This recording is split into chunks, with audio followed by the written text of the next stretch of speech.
අඩෝ ඒ බන් නිකන් මට තේරෙන්නේ මං එක තැන දුවනවා වගේ. ඇත්තටයි බම් මේ අපි බොරුවට දුවන්නේ. මට නම් නවතිනවා. අඩෝ මල්ලි දුවපන්. ඈ අඩෝ හයියෙන් දුවපන්. දුවන්න බෑ නම් අයින් යන්. බම්මට්ටකෝ තොට පේන්න අපි මොනවා කරනවා වගේද මේ අපිත් දුවන තමයි යකෝ. මෝඩෙක් අය කෑ ගහන්න නැතුව ඉඩ තියෙන විදිහට දුවපන්. අඩෝ අරු ස්පයිඩර්මෑන්ද බම් පැන යන්නේ. ඒ මටත් හිතනවා බං එහෙම යන්න. ඒ උඹට බෑද බං එහෙම යන්න? එහෙනම් ඔන්න බලාගනි. හුයි. අඩෝ කකුල ඉරුණ ගනින්. බලගේ අම්මගේ ස්පයිඩර්මෑන්. අඩෝ අදිති බලන්න එතපො යකෝ තෝ වැරදි තැන් වලට තල්ලනවා.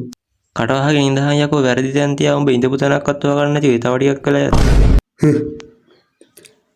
මල්ලිලා බය වෙන්නවා මම මල්ලිලා බේරගන්න. මදින්නම් අයියේ අරු වගේ ගොන් ආතල් නම් ගන්න එපා. මල්ලි වැඩේ පොඩ්ඩක් පච වුණා බං. තොට කිව්වනේ මං එපා කියලා. දැන් ඔක්කොම බලාගනින් මගේ වැඩ. අඩෝ උඹ නියමයි බං මාත් එනවා. මාවත් ගන්න. අයියේ ඔයත් එනවද? උඹ උඩට ඇවිල්ලා ගැට ටික ලෙහුවනම් මටත් එන්න තිබ්බා. ආංගුඹලගේ නාකි ගෑනිත් පාවි එනවා.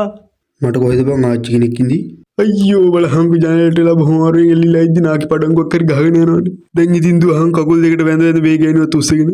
මට කෙස් මැදිස් ඩයල්ලස් ඇදලා ඉතින් මේ පැත්තට එනවා. ඔව් සද්ද එහෙම කරන්න එපා. ඔය හැරුණොත් එහෙම. හැමදේම අනිත්‍යයි දරුවා. තොට දැන්දනාකෝ හැමදේම අනිත්‍යයි කියලා තේරුණේ. තෝ ඉස්සරහා බලාගෙන සරන් ආව නම් තොට අනිත්‍ය බව පෙනිලා මේ වෙද්දි. අනේ දෙවියනේ මගේ මැද කොණ්ඩේ ටික වැවේවා. අන්න එකෙක් මොනවද කියලා ළඟින් ගියා. මං නම් හිතන්නේ ඌ මැරෙයි වගේ. මැරෙන්නේ නැහැ උන්ට යන්න දියා. මල කෙලිය යන්න තව පොඩි වගේ එක්කෙනා මේ පැත්තට. මොන මගුලක්ද බං මෙතන වෙන්නේ පැටව ගහනවා වගේ එනවා ඉවරයක් නැහැ බං. හිතුනොත් මං දැන් දුවනවා පිටිපැස්සට. පිටිපස්සට දුවන්න ඕන වෙන එකක් නැහැ බං. ඔල් ටික කනගාටම ඇවිල්ලා තියෙන්නේ මං හිතන්නේ. දැන් නම් බයටම මයිලුත් කෙලින් වෙලා තියෙන්නේ. බය වෙන්න එපා මම ආවා.